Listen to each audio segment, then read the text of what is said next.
Bueno, aquí estamos otra vez. ¿Me escuchan bien? Bien, Perfecto. profe. Perfecto. Bien. Eso quiere decir que como termina en i, sí o sí tiene que ser un sustantivo, ¿no, profe? No necesariamente, no. Eh, ¿No? no, no. Eso, tanto el adjetivo rusticus como el sustantivo rusticus, en plural terminarían, en nominativo plural terminarían en i, los dos, exactamente iguales. Yo defino que aquí tengo al sustantivo por una cuestión de sentido. Porque en el texto dice los campesinos trabajan, y no dice los brutos trabajan, los ingenuos trabajan, aunque eso podría ser una variante en la Argentina, ¿no? Los ingenuos trabajan, pero bueno, este, por sentido lo defino, que es el sustantivo. No hay ninguna marca que me diga, sí, es el sustantivo ahí. ¿Entendés? Ok. Una pregunta. Sí, Hay una ópera de Mascagni que se llama Caballería Rusticana. sí. Ahí rusticana, entonces me parece que además que caballería sería una especie de caballerosidad en italiano, Sí. rusticana no es rústica y puede ser la caballerosidad de la gente del campo. Exactamente. Claro, es interesante. Claro. Sí.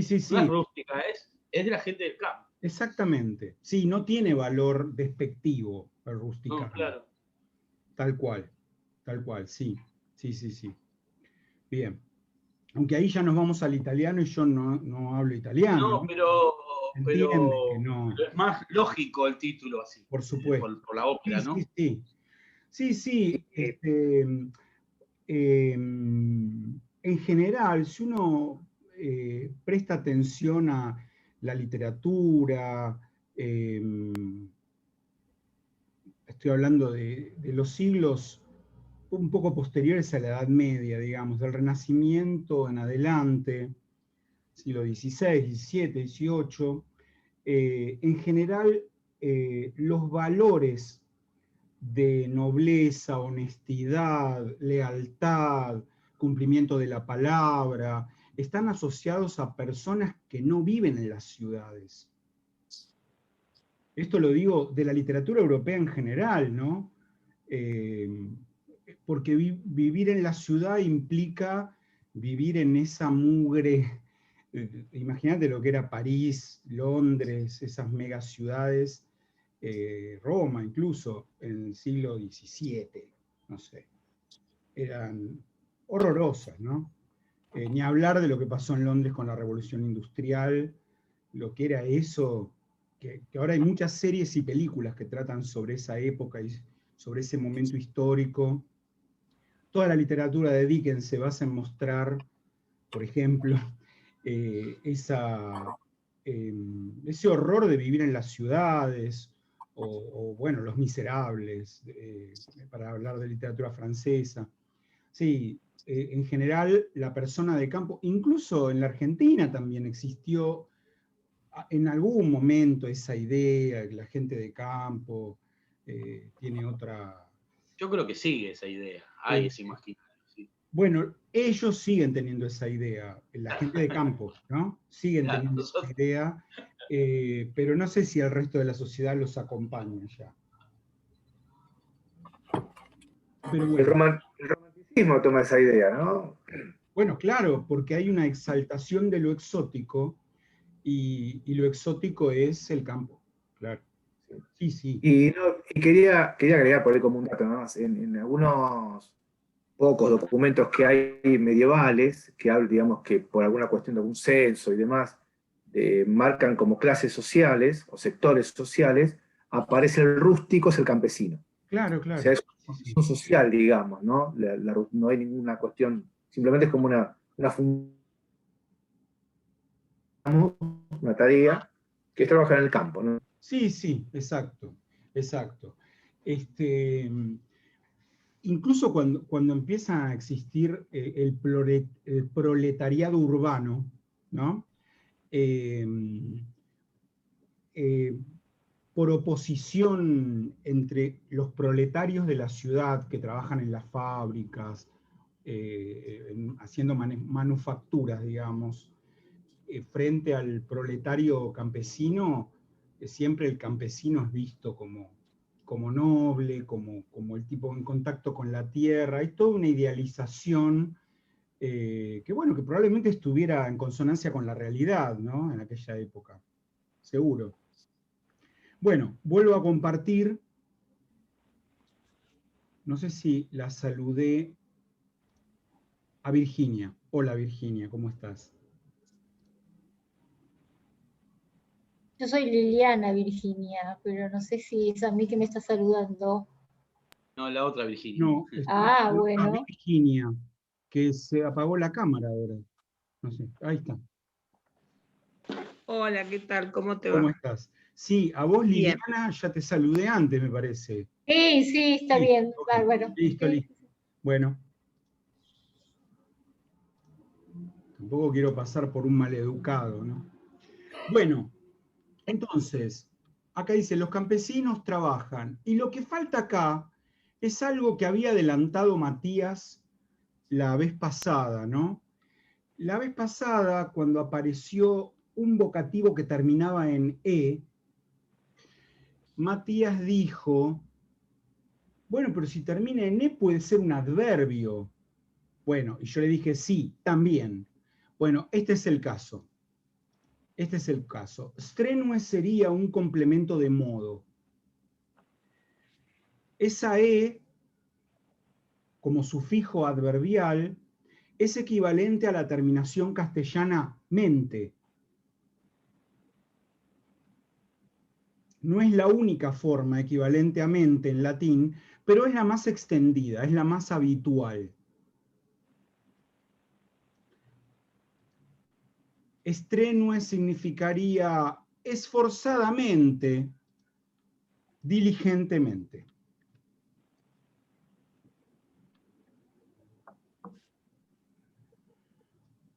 Por lo tanto, ¿qué dice aquí? Perdón. El adjetivo es strenus, ¿no? Sería strenus, strenua, strenum, esforzado. El adverbio, strenue, esforzadamente. ¿Mm? Cambio la terminación del adjetivo, us, agrego la terminación en mente. Aclaro esto porque en nuestro diccionario justamente strenue aparece, pero la mayor parte de los adverbios terminados en e no aparecen, por obvios no aparecen. En español, fíjense que pasa lo mismo, ¿eh? En el diccionario de la lengua española de la Real Academia, si yo busco audazmente, no lo encuentro. Lo que yo tengo que buscar es el adjetivo audaz y luego pensarlo con la terminación mente. Audazmente, lealmente, finamente, todo lo que ustedes quieran, no están esos adverbios en el diccionario. Si no, habría centenares de palabras agregadas en los diccionarios de manera un poco innecesaria porque esto es una simple operación de cambiar el sufijo de adjetivo, la terminación de adjetivo, por la terminación de adverbio y ya, listo, ¿no? Los campesinos trabajan esforzadamente. En la siguiente oración de una égloga de Virgilio, dice, et me foebus amat.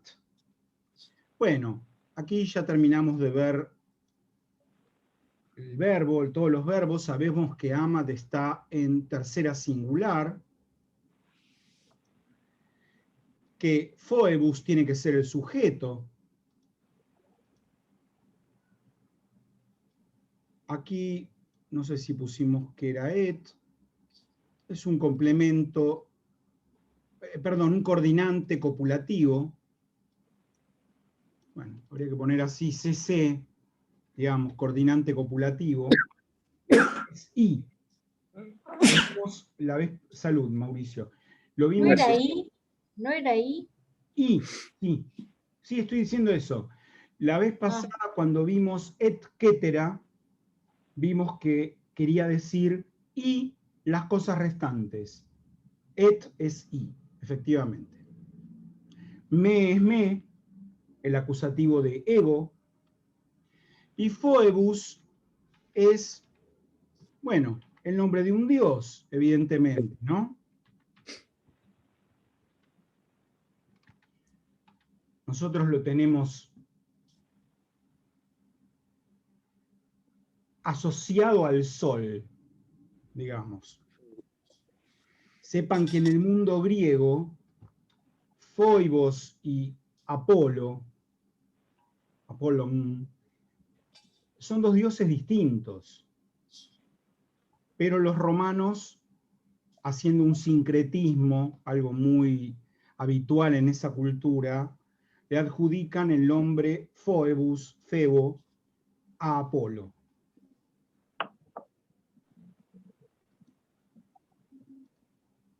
El verbo, por supuesto, es amo, amar.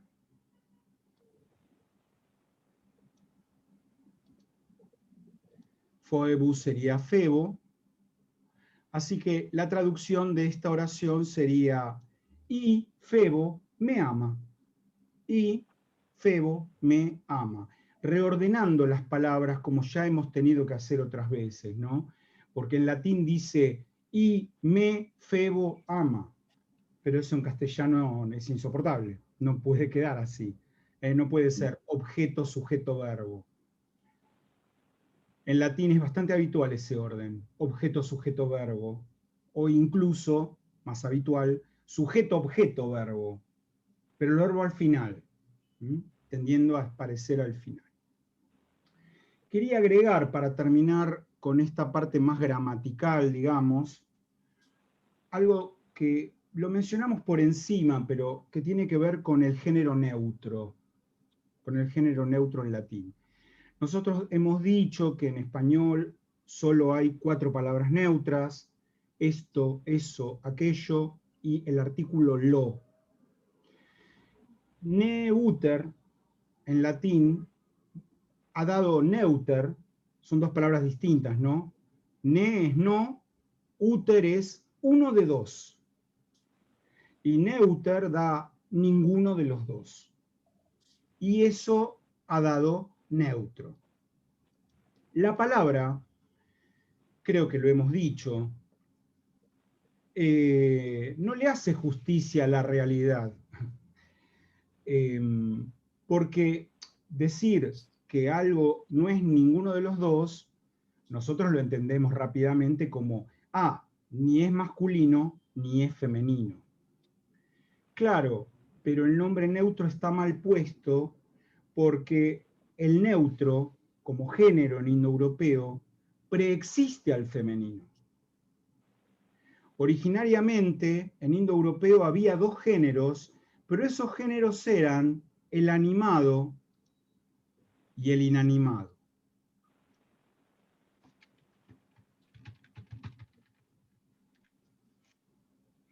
Ahí está la cosa, el animado y el inanimado. Con el tiempo, del género animado salió, a veces de manera diferenciada y a veces igual a la forma masculina, salió un femenino. Y al inanimado, los primeros gramáticos que trataron de armar la estructura de la lengua latina, muchos basados en modelos de gramáticas griegas, dijeron: claro, está el masculino, está el femenino, hay un tercer género que lo aplicamos a ciertas cosas, y de ahí nació el neutro, ¿no? Lo pensaron así, es un error, ¿no? Porque no pudieron ver más allá, hacia el pasado, digamos, cómo había sido el asunto, no lo pudieron pensar de otra manera, y entonces interpretaron que el tercer género era ni el uno ni el otro, cuando en realidad, cronológicamente hablando, el tercer género ha sido el femenino, que se diferenció del animado, donde estaban agrupados masculino y femenino. Todo esto lo digo, por ejemplo, en latín la palabra donum quiere decir regalo. Bueno, un buen regalo sería un donum bonum, bonum bueno, buen regalo. Esto termina en neutro, la palabra regalo es neutra, ¿no? Eso estoy diciendo. por lo tanto el adjetivo que lo acompaña también va a ser neutro. El hecho de que, fuera de las evidencias biológicas, una palabra sea de un género, de otro, es azaroso, completamente azaroso. No hay nada que indique que la palabra pared deba ser femenina. Del mismo modo que no hay nada que indique que la palabra muro tenga que ser masculina, que la palabra pizarrón sea masculina y la palabra silla sea femenina. Y en el caso donde existen las palabras neutras, en las lenguas modernas, digo, en el alemán, por ejemplo, bueno, no hay nada que indique que eso tiene que ser neutro. Es azaroso la cuestión de los géneros.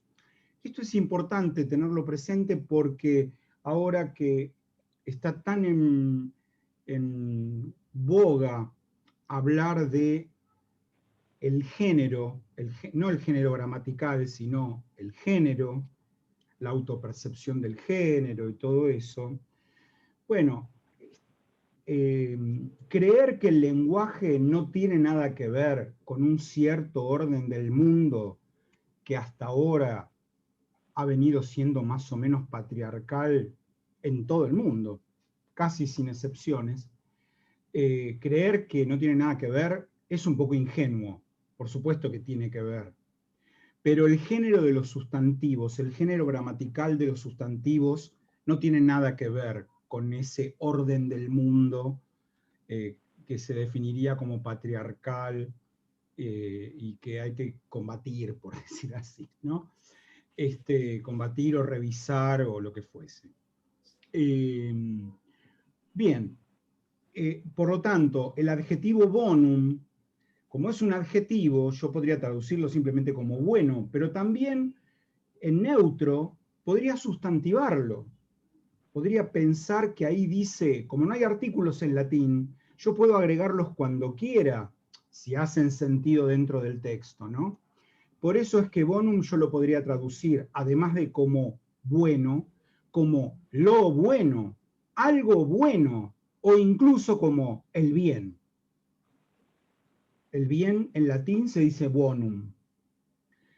Y el plural de bonum, que termina en a, ya hablamos de los neutros plurales cuando estuvimos hablando de los términos y locuciones latinas, los primeros que aparecieron, agenda, por ejemplo, ¿no? Sabemos que como no hay neutros plurales hay que agregar un cosas, y entonces si bonum es el bien, bona sería las cosas buenas, las cosas relativas al bien, podríamos decir también. Bueno, esto, para recordar esto, ¿no? Si a mí me aparece el plural boni, voy a traducir buenos. El plural bonae, buenas. El plural bona, neutro, cosas buenas. Necesariamente tengo que meter la palabra cosas sustantivando ese bona, a menos que tenga en latín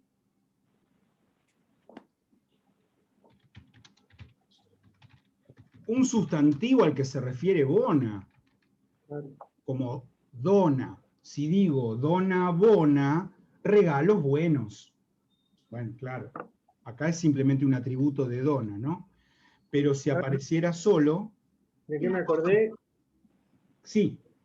Me acordé del taunta en griego, ¿no? Tauta, claro.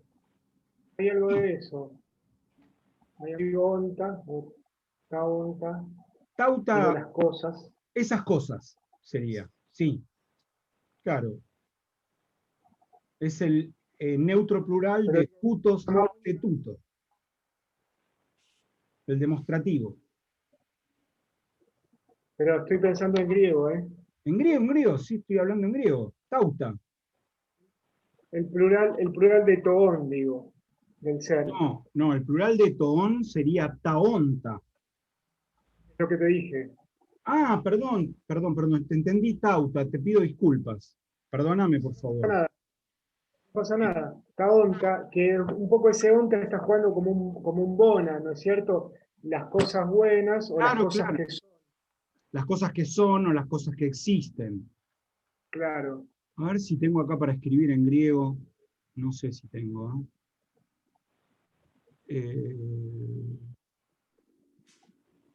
No. Bueno, te la debo. Te la debo. Lo de escribir en griego. Pero sí, taonta, claro. Sí, sí, el plural de toón. Sí. Toón puede ser lo que es, por supuesto, o el ser, o el ente. Ahora, taonta ya tiene un nivel de concretitud mucho mayor. Que empuja las cosas. Claro, las cosas que son, las cosas existentes sería, ¿no? O los entes, los De entes. Cordero traduce las que están siendo. Claro, claro, porque él sostiene que como eso es un participio presente, y en griego es muy importante un accidente verbal que se llama aspecto. El aspecto es el modo de realización de la acción. Es si la acción se realiza de manera puntual, un punto en el tiempo, de manera durativa, un segmento en el tiempo, en el pasado como algo concluido, etcétera, etcétera, ¿no? Y los participios presentes, como todo el tiempo presente en griego, es durativo, tiene un valor durativo. O sea que cuando alguien dice eimi, estrictamente no está diciendo soy, está diciendo estoy siendo. Por eso lo que dice Cordero es totalmente correcto, ¿no? Siendo se es, se llama su libro, ¿no? Sí. Sí. Sí, yo fui uno de los presentadores en la U hace como 15 años. Bueno, es un librazo. Librazo, librazo, librazo. Un tipo muy valioso. Ha dado seminarios de doctorado acá en la UNLA en años anteriores, pero últimamente, antes de la pandemia, ya no venía a la Argentina todos los años como antes.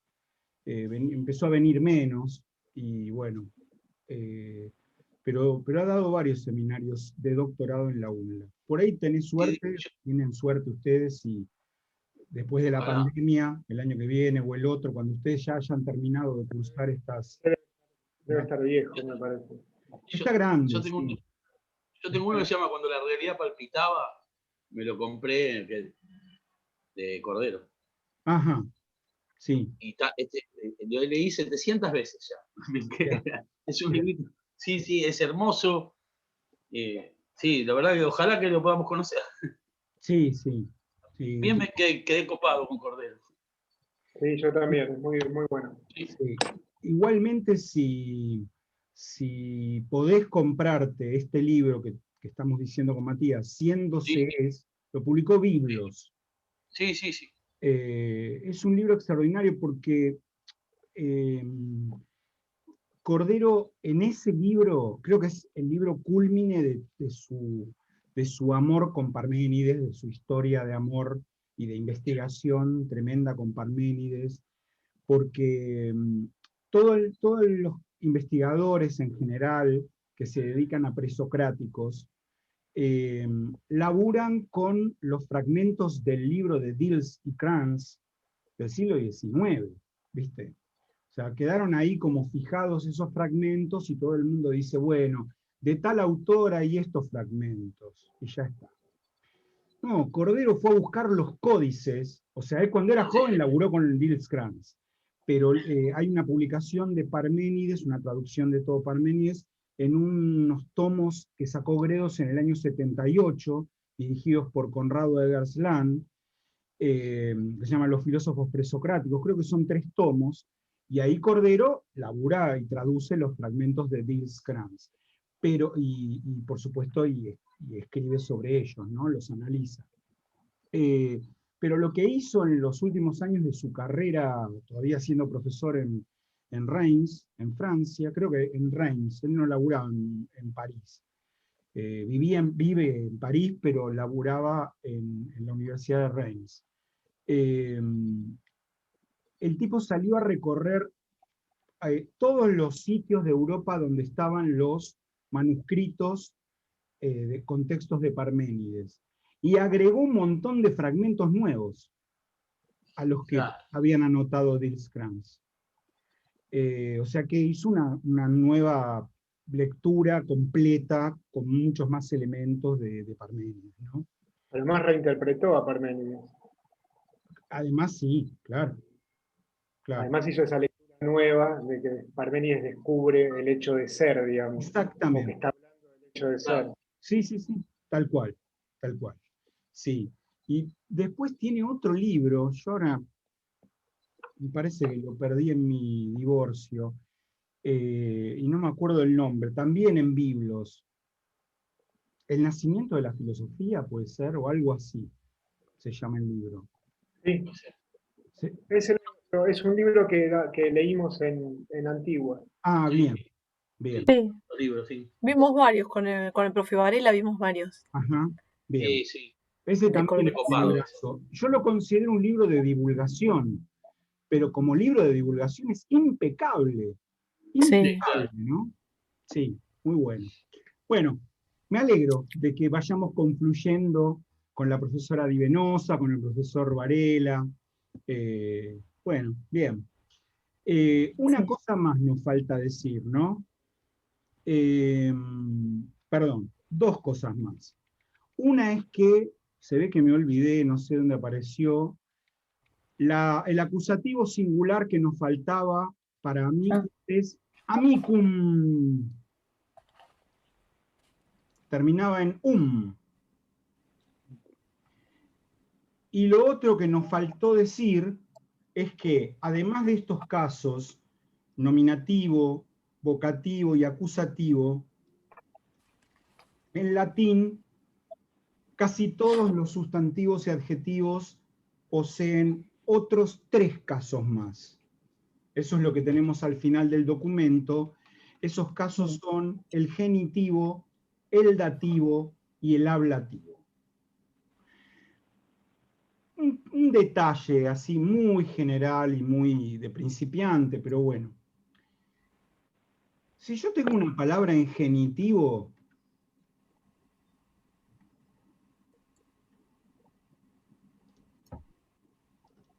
la voy a traducir precedida de la palabra de. En algún caso podría ser precedida de la palabra a también. Pero no es lo normal, no es lo habitual. Lo normal es precedida de la palabra de. Si yo tengo un dativo, lo voy a traducir precedido de las palabras a o para.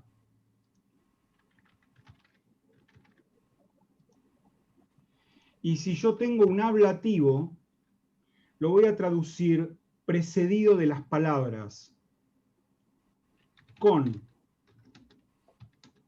por medio de, en o a. Voy a probar así, con todas esas, a ver cuál funciona mejor. Claro, esto en tanto y en cuanto el ablativo no tenga una preposición adelante. Porque si el ablativo tiene una preposición adelante, bueno, simplemente voy al diccionario y veo lo que significa la preposición y traduzco esa preposición. Y ya, listo, se acabó. No tengo nada más que decir. Si busco y la preposición quiere decir por, bueno, por. Si quiere decir desde, etc. ¿no?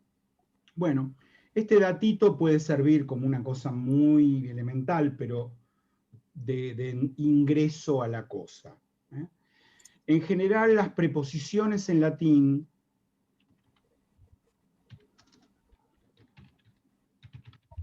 quedan 10 minutos, me dice acá.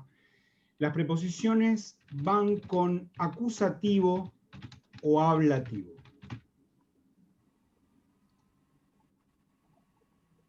Esos son los casos que suelen llevar preposición. Hay alguna que otra excepción, pero es así. ¿Hasta acá vamos bien? ¿Sí? Muy bien. Sí, sí. Sí. Dejo de compartir esto y les comparto ahora el documento en el que estábamos trabajando de las locuciones.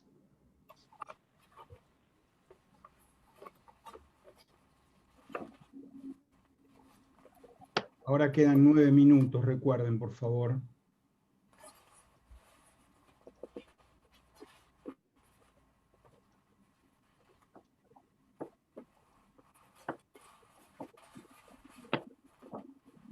Díganme hasta dónde vimos. Yo creo que hasta etcétera, ¿no? Etcétera. Etcétera, sí. ¿Sí? ¿Fue así? Bien. Sí, sí. Bueno, el que viene ahora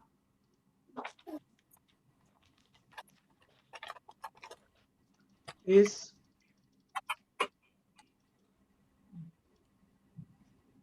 Espera que estoy en otro lado. Laesa maiestas. Laesa maiestas.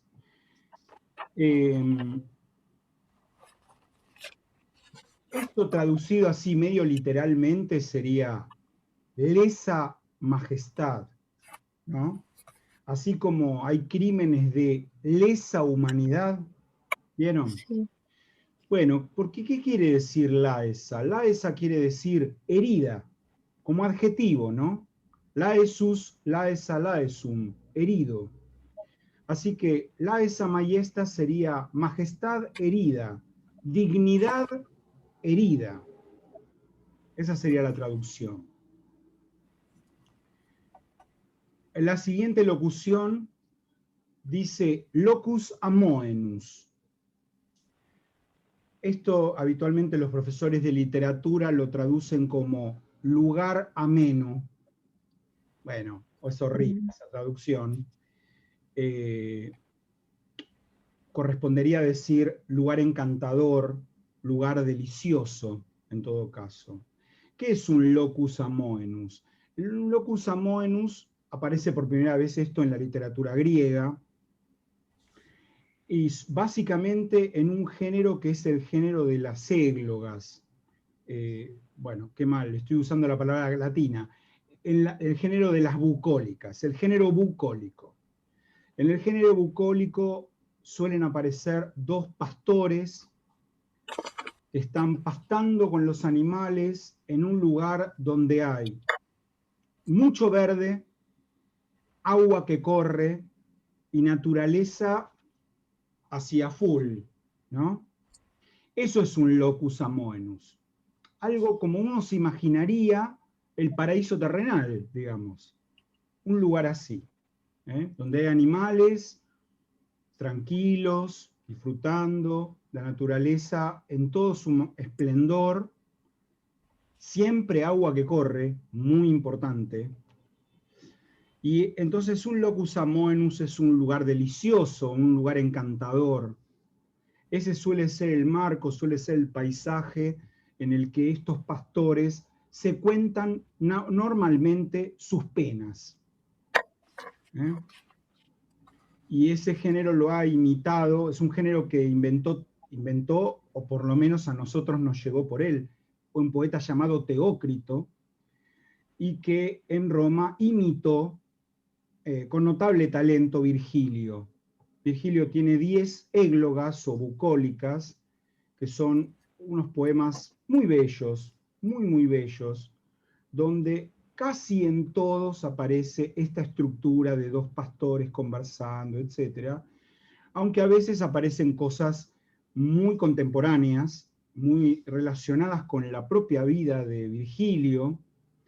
Hay una famosa égloga, la égloga cuarta, en la que Virgilio exalta a un niño que está por llegar, que en realidad es el hijo de un amigo. Bueno, eso ha sido leído durante siglos como una premonición del nacimiento de Cristo, por ejemplo. lo cual, desde el punto de vista filológico, es disparatado, ¿no? Por supuesto. Pero bueno. En fin.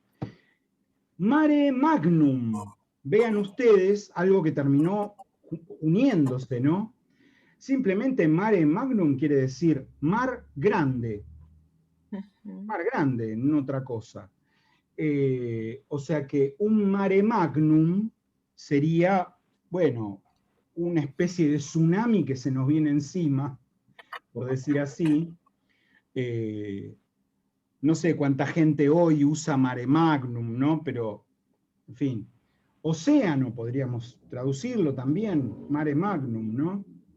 Posiblemente es el nombre que los romanos que llegaron a la punta donde está el Atlántico, a la punta de la península ibérica, o a la punta de África, ya sobre el Atlántico, así aparentemente habrían llamado al océano Atlántico, ¿no?